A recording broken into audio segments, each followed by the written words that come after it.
Hey les amis, c'est Greg, votre coach confiance en tout temps, expert en communication au sein du couple, gestion émotionnelle et confiance en soi. Aujourd'hui, nous sommes le lundi 19 décembre 2022, c'est bientôt Noël et comme d'habitude, avant de vous parler du sujet du jour qui est de la gestion de la colère lors d'une dispute de couple, je vais vous lâcher ma phrase de motivation. Vous êtes un aigle royal. Imaginez-vous, déployez vos ailes, survolez ce monde et montrez à quel point vous êtes splendide et vous êtes une belle personne. Ne restez pas enfermé comme ces oiseaux en cage. Je sais que tu es derrière cet écran une belle personne, que tu as tes défauts, tes qualités et des valeurs et que si tu es aujourd'hui en train de regarder cette vidéo, c'est que tu cherches à comprendre comment te développer au mieux au sein de ton couple, mais aussi te développer toi-même. Bien sûr, avant de commencer cette vidéo sur la gestion de la colère lors d'une dispute dans une relation sentimentale, je vais te demander de me mettre un joli j'aime, de t'abonner sur la cloche du bas et pour les nouveaux abonnés, je vous souhaite la bienvenue sur ma chaîne. Lorsque vous vous disputez, il y a de fortes chances que beaucoup d'émotions négatives ressortent, remontent et vous avez envie d'éclater. Il est toujours difficile de faire part de ce qu'on a besoin et on cherche à se défendre, mais de façon énergétique, mais surtout, on est énervé, en colère. En général, vous pouvez vous disputer pour n'importe quel sujet, que ça vienne de votre partenaire ou de vous-même. L'idée, c'est que, en fin de compte, il y a des choses à ne pas faire lors d'une dispute. Et bien sûr, les disputes sont tout à fait légion au sein d'un couple. Il en faut de temps en temps, mais il ne faut pas que ce soit trop régulier ou trop souvent. C'est-à-dire que si c'est le cas, vous n'avez pas les mêmes valeurs, vous n'avez pas la même vision de l'avenir ensemble. Et il est bon donc peut-être soit de faire un break et une séparation dite temporaire ou définitive et de passer à une autre relation. Dans le cas de la colère, au sein d'une dispute, ce que je vous invite à faire, c'est premièrement, lorsque l'autre est en colère, vous dites ce qu'il a à vous reprocher, peut-être n'utilise-t-il pas les bons mots, ou n'utilise-t-elle pas les bons mots, n'utilise pas les bonnes prononciations et y met beaucoup d'énergie émotionnelle. Je vous invite donc à prendre du recul, à mettre du silence et à souffler. N'hésitez pas à fermer les yeux lorsque cette personne se met en colère. Elle va prendre certainement mal, on aura l'impression que vous ne l'écoutez pas, que vous ne la comprenez pas.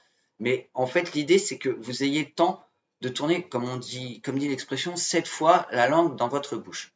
Et au moment où elle aura terminé, puisqu'au bout d'un moment, une fois qu'elle aura dit tout ce qu'elle a dit sur le cœur, de récupérer les mots les plus importants. En général, on parle des derniers mots de chaque phrase et de lui dire que vous comprenez sa colère, que vous avez votre propre avis, toujours parler à la première personne, ne reprochez pas ce que l'autre vous reproche, ne dites jamais tu, mais de dire voilà, j'ai l'impression, là. Dites-le d'une voix calme et douce, c'est le plus important. Si vous êtes vous aussi dans l'énervement et que la personne est dans l'énervement, à ce moment-là, un conflit va se faire. Il se peut que vous n'arriviez pas à gérer et c'est ok. N'oubliez pas que la colère est une émotion tout à fait naturelle et qu'il faut savoir l'accepter pour mieux l'appréhender et mieux la contrôler. Donc si vous êtes en colère et que vous avez envie de dire des choses avec énergie, j'appelle ça énergie mais vous m'avez compris, je vous invite déjà à faire extrêmement attention de ne pas lâcher des noms d'oiseaux, de ne pas insulter, parce que ça reste gravé chez l'autre, et si l'autre vous insulte, ça restera gravé chez vous. Et si c'est le cas, essayez de prendre du recul sur ces mots, parce qu'en général, on ne le pense pas. Quand on parle avec émotion, ce n'est pas ce que l'on pense en général ou de façon très profonde, mais c'est une émotion qu'on dégage temporairement, et donc c'est une pensée temporaire. Donc prenez du recul. Dites ce que vous avez à dire, tant pis sur l'énervement, mais n'hésitez pas, une fois que les choses redescendent, de chercher à, premièrement, sortir dans un endroit neutre, afin justement de régler cette situation, aller dans un endroit neutre, parler de façon calme, avec une voix douce et apaisante. C'est pas toujours facile, mais contrôlez et si vous n'y arrivez pas, faites des exercices de respiration. Ça va donner à peu près ça. On inspire par le nez et on expire par la bouche et ce 3 fois d'affilée au minimum. Le mieux, c'est de le faire 5 fois. À partir de là, vous allez redescendre un petit peu tout ça, pouvoir récupérer ce qu'on appelle le côté raisonnable de votre pensée et pouvoir en faire part de façon plus positive. N'hésitez pas à utiliser des mots positifs et encore une fois, et ça c'est le summum, c'est la cerise sur le gâteau, réglez ça de façon physique et intime, si vous me comprenez, parce qu'en fin de compte, ça permet de dégager autant l'un comme l'autre les différentes tensions au sein de votre couple. Il n'est pas toujours facile d'apprécier l'autre dans ces moments-là, et par moments, on se pose la question, dois-je continuer? Je vous dirais que si vous disputez tous les jours, l'idée de rompre peut être la meilleure solution, parce qu'en fin de compte, vous savez, quand vous rentrez à la maison et que vous avez eu cette dispute la veille et encore l'avant-veille, etc., bah, vous revenez avec des émotions négatives, avec un sentiment négatif chez vous et que vous avez peur, en fin de compte, que ça parte en dispute, que ça vous tracasse et vous pouvez partir même quasiment en dépression. N'oubliez pas que à la fin, vous avez chacun un besoin. Comme je l'ai dit dans mes précédentes vidéos, faire part de son besoin, c'est d'en faire part de façon positive et non négative. Et dans une dispute, on a tendance à vouloir asseoir sa position sans écouter la position de l'autre et que l'autre assoive sa position sans vous écouter vous. C'est pour ça que une fois la dispute passée et que le silence est établi entre vous deux, laissez peut-être 2-3 jours voire grand maximum une semaine de silence où vous dites juste bonjour, au revoir, parce que restez toujours sur la politesse et allez régler ça à l'extérieur dans un endroit neutre, pas pendant un moment de qualité, pas pendant un service rendu, etc. N'ancrez pas quelque chose de négatif dans quelque chose qui peut être positif. Normalement, dans ce cas-là, vous ne faites rien de positif et au contraire. Vous avez peut-être l'impression aussi d'être incompris. Il faut savoir que l'autre a sa vision de votre couple, a sa vision de la situation et que vous avez votre propre vision. L'idée maintenant, c'est de faire preuve d'empathie. Je sais que ce n'est pas facile lorsque la colère est présente de faire preuve d'empathie par rapport à l'autre. Et là, je vous invite donc à fermer les yeux et à vous répéter les mots les plus importants de la dispute que l'autre vous a reproché. Par exemple, tu fais pas assez le ménage, tu n'es pas assez présent à la maison, j'en ai marre de tes crises de colère, j'en ai marre de courir derrière toi, et d'essayer de vous mettre à la place. Qu'est-ce que provoquent vos crises de colère chez l'autre? Quel sentiment cela vous provoquerait si l'autre faisait cette chose-là? Si c'est de ne pas faire ménage, alors que la personne est fatiguée après le boulot, qu'est-ce que cela vous provoquerait? Le fait de faire preuve d'empathie va pouvoir, en vous mettant à la place de l'autre, va pouvoir vous faire comprendre aussi les émotions et les ressentis de l'autre et vous changer la vision ou vous mettre dans la vision de l'autre, ce qui va vous permettre peut-être de trouver les bons mots, en l'occurrence les bons mots, mais aussi les bons comportements et les bonnes actions à faire pour l'autre. Aujourd'hui, je sais que vous aimez cette personne et je suis sûr et certain que cette personne vous aime. Parce que si il n'y avait pas de dispute dans un couple, en fin de compte, il n'y aurait pas d'amour. Il ne peut pas avoir de l'amour sans dispute. Mais je tiens à rappeler en warning que les disputes doivent être dans de rares occasions et pour des sujets plutôt importants.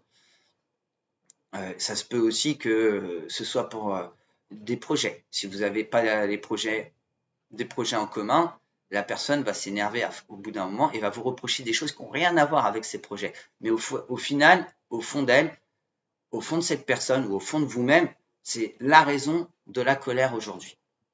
Il se peut aussi que vous soyez colérique, et ça arrive pour certaines personnes, lié à votre travail, lié à votre environnement familial. Vous avez connu une dispute avec un frère, une sœur, un père, une mère, peu importe, et vous le répercutez au sein de votre couple. Là, mon conseil principal, ça va être, vous avez été en colère face à cette situation, face au travail, par rapport au travail ou par rapport à la famille. avant de rentrer à la maison, allez faire une balade. Changez-vous les idées. Pensez à vous. Clairement, pensez à vous, pensez à dégager cette émotion afin que quand vous rentrez à la maison, vous puissiez en parler de façon à tête reposée et que le petit détail que l'autre va faire qui vous gêne ne provoque pas une dispute.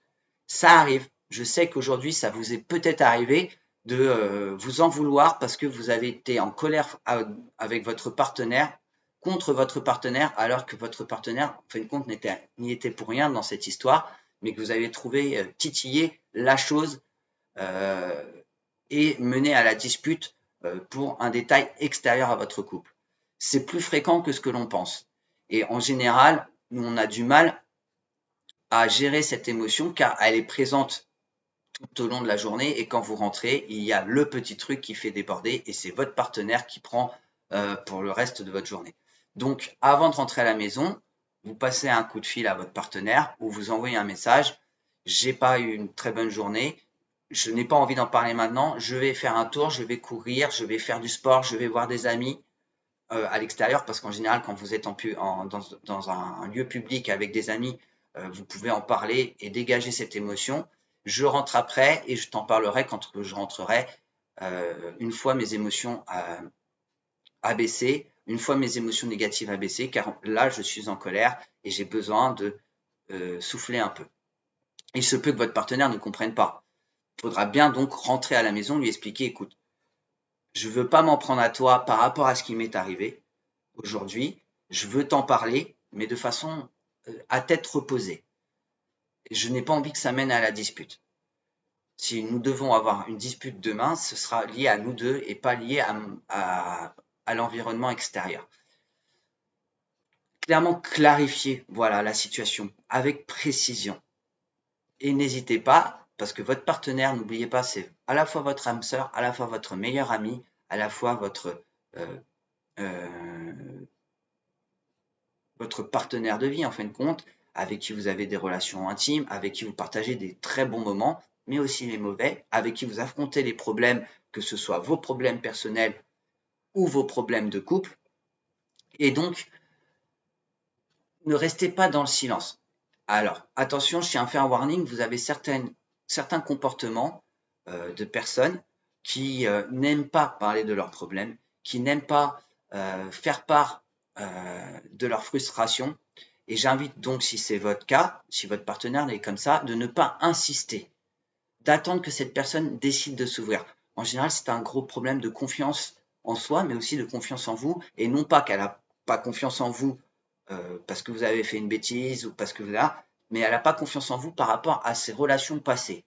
Donc, laissez-lui le temps et prouvez-lui, en fin de compte, qu'elle peut avoir ou il peut avoir confiance en vous, car c'est à partir de là qu'il va s'ouvrir ou qu'elle va s'ouvrir tout doucement, pas après pas, escalier après escalier, et là, vous aurez l'impression, vous le sentirez tout de suite que cette personne commence à vouloir avancer avec vous. Du moins dans ce domaine. Peut-être vous avez déjà des projets en commun, mais au moins dans ce domaine. Vous avez plus de personnes qui n'aiment pas parler de leurs problèmes, qui préfèrent lâcher du positif et qui gardent en eux. Voilà. Et en général, quand ils gardent en eux, s'ils gardent trop en eux et qu'ils n'ont pas confiance, ils finissent par péter. Et là, c'est la dispute assurée, voire même la rupture assurée, peut être provisoire ou définitive. Mais dans tous les cas, plus vous allez pousser la personne à parler de ses problèmes et plus vous êtes sûr que cette personne va reculer et va prendre de la distance. Donc laissez cette personne venir à vous tranquillement. Elle finira par venir à vous, que ça mette une semaine, un mois ou une année ou voire plus, mais elle finira par venir à vous. Vous avez aussi des personnes qui préfèrent s'éloigner pour éviter la dispute de couple, qui ont peur de la dispute. On parle du profil évitant dans ce cas-là, qui fuit dès que elle a peur de souffrir par sentiment, mais de souffrir lié à ses problèmes. Vous avez des personnes aussi qui préfèrent rompre et résoudre leurs problèmes pour après mieux revenir dans la relation.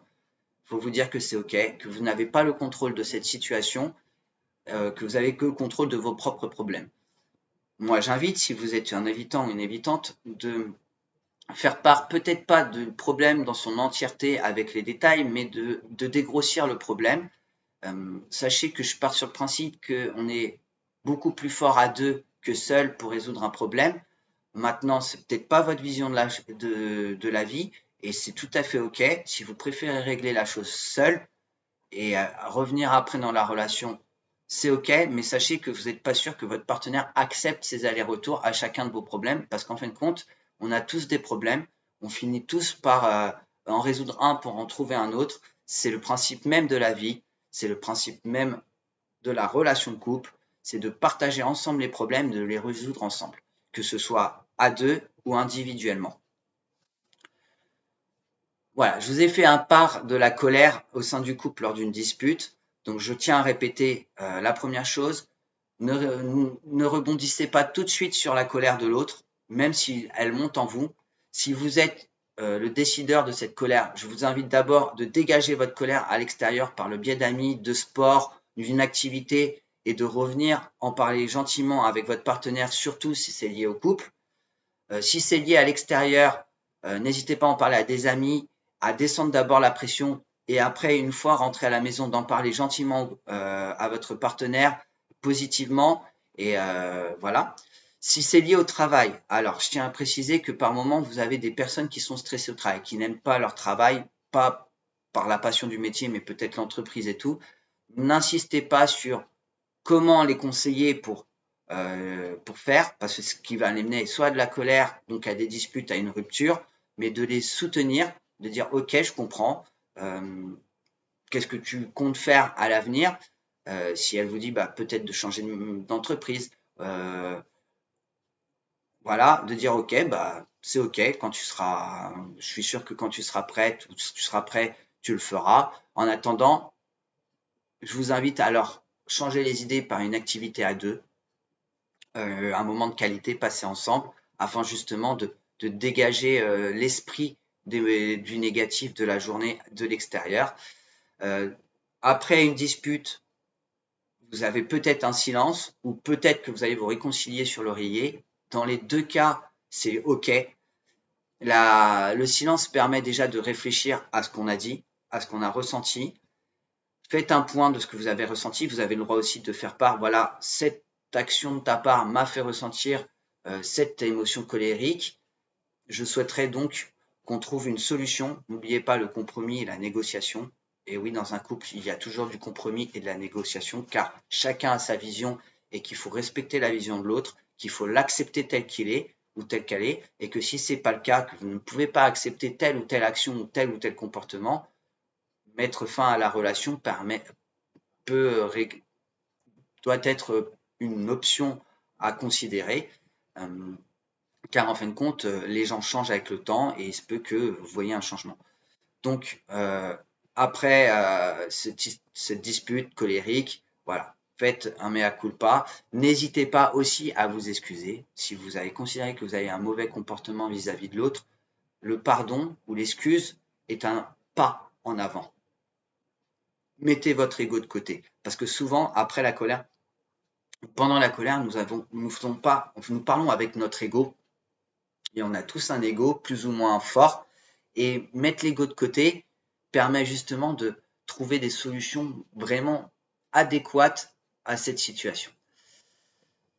Voilà, je vous ai un peu tout dit sur la colère au sein du couple lors d'une dispute.